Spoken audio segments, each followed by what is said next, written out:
नमस्ते दोस्तों, आइए आज हम जानते हैं ऐसे एक मंदिर के बारे में। ये मंदिर उड़ीसा और उड़ीसा के बाहर में परिचित है। मंदिर का नाम है चौसठी योगिनी। ये मंदिर भारत में 4 स्थान में अवस्थित है। इनमें से एक है ये। आइए जानते हैं मंदिर के बारे में। नमस्कार, मेरा नाम है मनोज कुमार महापात्र और ये मंदिर का पुजारी हूँ, सेवक हूँ, पूजा करते हैं। वो 64 जोगिनी मतलब इस पार्वती दुर्गा माता का 64 रूप है। 64 जोगिनी टेम्पल इंडिया में 4 है, उड़ीसा में 2 है। इसमें गांव का नाम है हीरापुर और ये जो मंदिर है 9th सेंचुरी का है, 1200-1300 साल का है। और दूसरा जो उड़ीसा के में और के मंदिर है रानीपुर झरियल में है, वो 10th सेंचुरी का है। ये बहुत पुराना है। एक्चुअली मंदिर इसलिए बना है, ये तंत्र पीठ है, साधना पीठ है। और ये जो जोगिनी है और इसके जो मेन देवी है उनका नाम है महामाया दुर्गा माता जी। और ये रक्तवीर जो असुर को मारने के लिए माँ दुर्गा ने 64 रूप लिया था।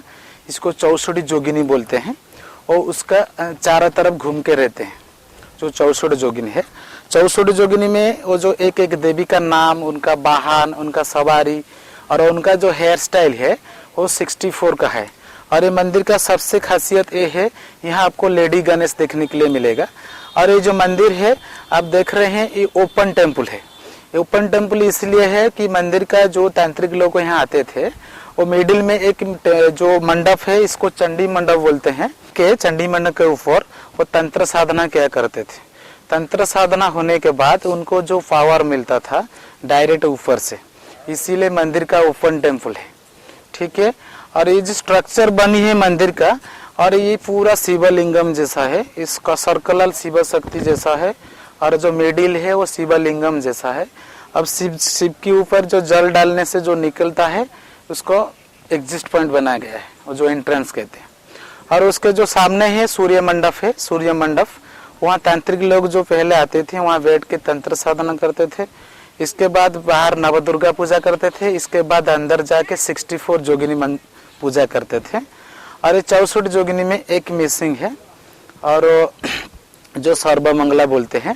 और जो मुख्य देवी है उनका नाम है महामाया दुर्गा माता जी। यहाँ पे जो मंदिर बना हुआ है वो बहुत सारा माता का जो रूप का 64 जोगिनी का रूप है वो बहुत टूटे फूटे दिखाई दे रहे हैं। वो उसका क्या रहस्य है? एक्चुअली जो तोड़ फोड़ किया है, एक्चुअली एक भौम जो मंदिर बने गए हैं वो भौम पीरियड का है। उनका राजा थी शांतिकर, उनको रानी थी हीरादी, गांव का नाम है हीरापुर।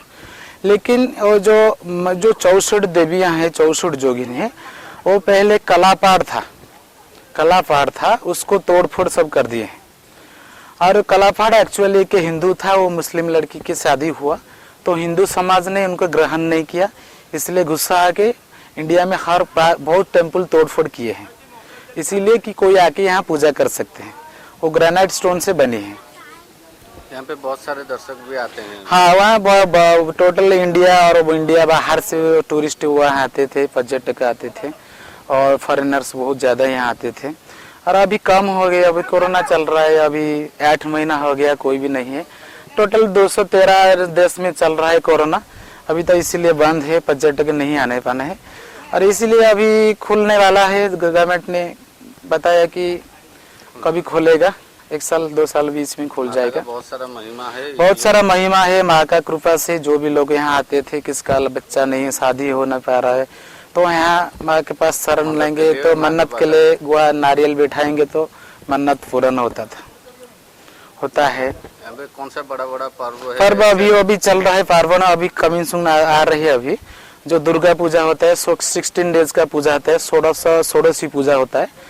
तो 16 दिन में डिफरेंट का पूजा, जो हमारा जो 2 टाइम का माँ का मार्जना होता है और 2 टाइम नया साड़ी पहनते हैं और मुखा जो अष्टधातु का मुखा पहनते हैं। और माँ का अभी 16 दिन पूजा होगा। और माँ का मेन खासियत ये है, दुर्गा पूजा में जो महाअष्टमी पड़ता है उसके रात में बलि देते हैं मछली का बड़ा सा मछली का भोग लगता है। और हर चंडी पाठ, सप्तमी अष्टमी का चंडी पाठ होता है। ये सब चलता रहता है, मेन पूजा। और सावित्री, रजो, दुर्गा पूजा और सब सारा बहुत सारा पूजा होता है माँ का। माता का बहुत सारा महिमा है। यहाँ पे कुछ भोजी वगैरह ये क्या कि प्रसाद जो माँ का जो नीति बनता है, जो दोपहर का जो सुबह तो 4 बजे से माँ का पूजा शुरू होता है। माँ का स्नान करने के बाद नया साड़ी और भोग चढ़ाते हैं और दोपहर को चावल डाल का प्रसाद लगाते हैं। शाम को आरती होता है, इसके बाद बंद होता है। हर दिन ऐसा होता है, कोई भी मन्नत के लिए प्रसाद चढ़ाने के लिए चाहेंगे तो वहाँ बन के प्रसाद बनता है। उसी पॉपुलर है वो माना जाता है। हम जैसे तो ये पॉपुलर तो इसीलिए माँ दुर्गा माता जी है। वो जहाँ भी जो भी जहाँ से आते हैं लोग यहाँ मन्नत रखते तो 2400 पूर्ण हो जाते हैं, अपने आप पूर्ण हो जाता है। और इसलिए माँ का पूरा वर्ल्ड फेमस है, जो टोटल विश्व भी जानते हैं उसके बारे में। उनका महिमा कुछ भी हो सकता है, जो नहीं हो सकता है यहाँ हो सकता है। साइंस मना करेगा तो यहाँ हो सकता है। माँ का कृपा से, दया से दर्शक आते हैं। तो बहुत बहुत धन्यवाद। नमस्कार। आसतु आम जाना एमती एक मंदिर विषय जे मंदिर ओडिशा रे और ओडिशा बाहर परिचित। मंदिर ना हूँ चौसठी जोगिनी, जहाँ आम भारत वर्ष रे 4टी जगार अवस्थित। आसतु जाना ये मंदिर विषय।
ये आज्ञा तंत्रपीठ।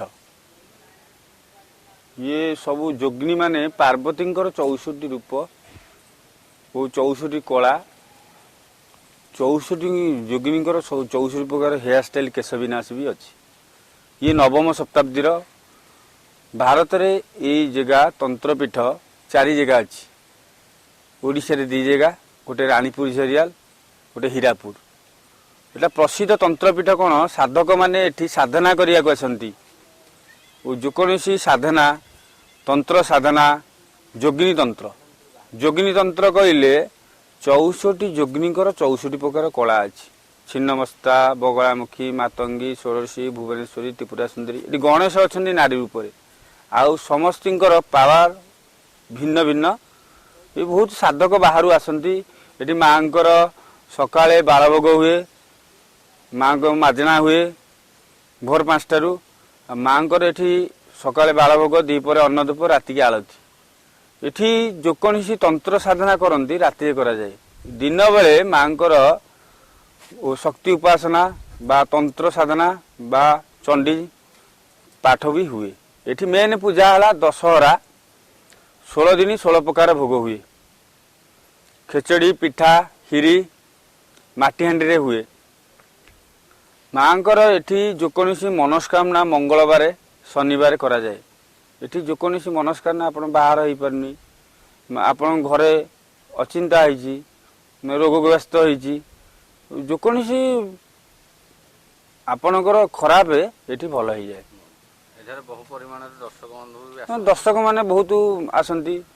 मध्य प्रदेश, बराईघाट, तापर दिल्ली, कलिकता, बहुत भिन्न भिन्न अंचल एटिकी आसंती। किंतु एठी माँ को विशेषत्व है यहाँ तंत्रपीठ, साधना पीठ।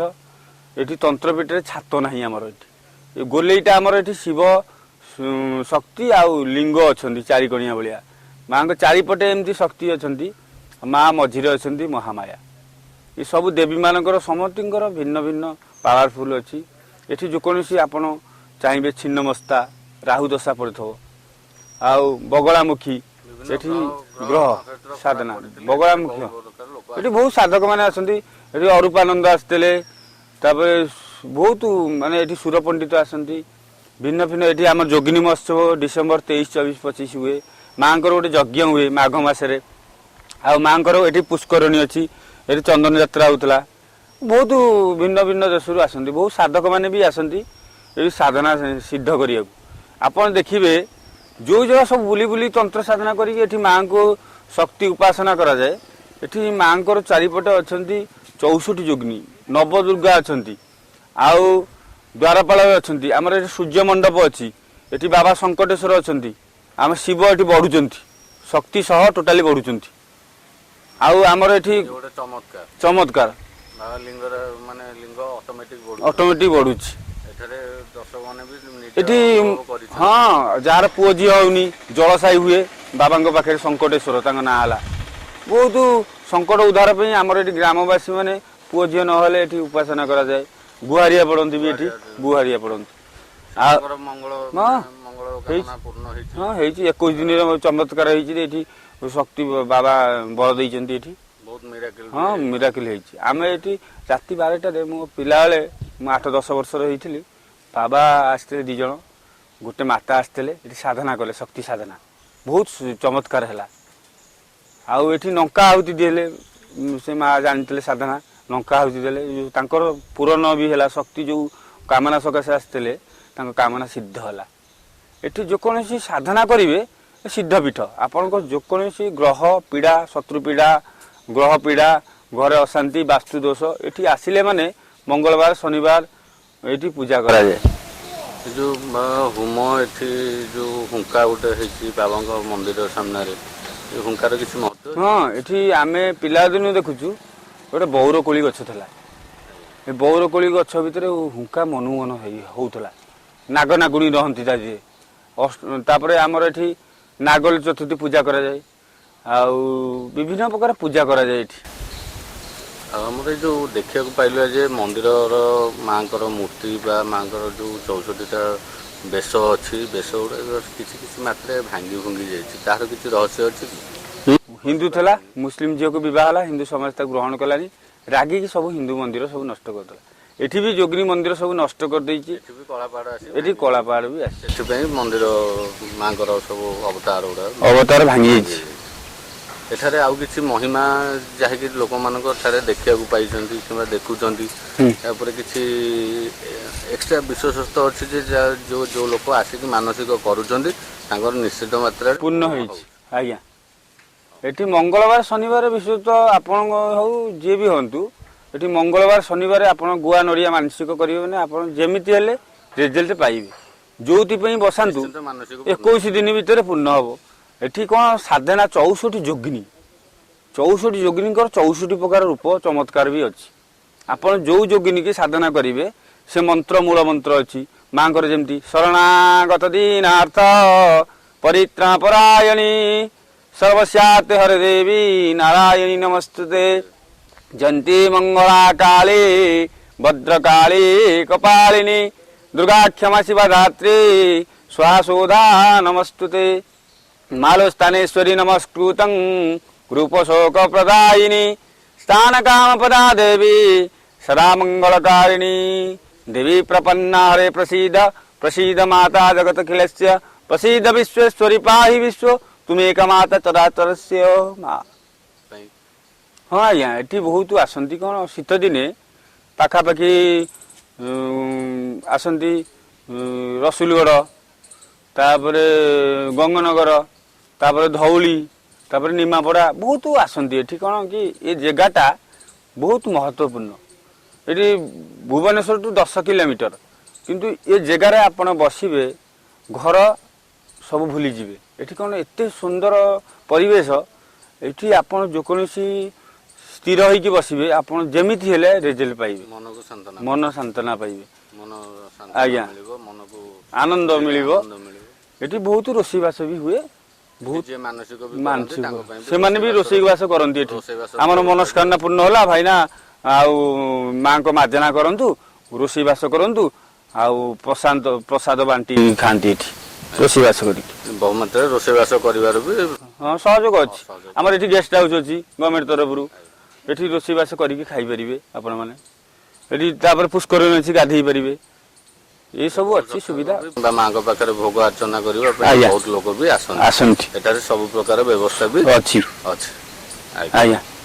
ବହୁତ ବହୁତ ଧନ୍ୟବାଦ। ମାଙ୍କ ବିଷୟରେ ବହୁତ ଜାଣିଲୁ, ଆଉ ଦର୍ଶକମାନଙ୍କୁ ବି ଆମେ ବହୁତ କିଛି ଜଣେଇବା ପାଇଁ ଆପଣଙ୍କ ଠାରୁ କିଛି ଆଧାର ବି ପାଇଲୁ। ଆଜ୍ଞା ନମସ୍କାର।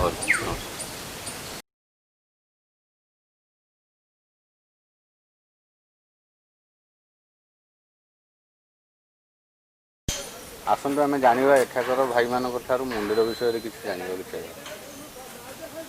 ଏଠାରେ ଭକ୍ତମାନେ କେମିତି କ'ଣ ଆସନ୍ତି, ମନ୍ଦିରର ମହିମା କ'ଣ? ଏଠି ଆଜ୍ଞା ଟୁରିଷ୍ଟ ପ୍ଲେସ୍ ବହୁତ ଟୁରିଷ୍ଟ ଆସନ୍ତି। ଟୁରିଷ୍ଟ ବହୁତ ଆସନ୍ତି ଏଠି। ଆଉ ଏଇନା ତ କରୋନା ପାଇଁ ସବୁ ବନ୍ଦ ଚାଲିଛି।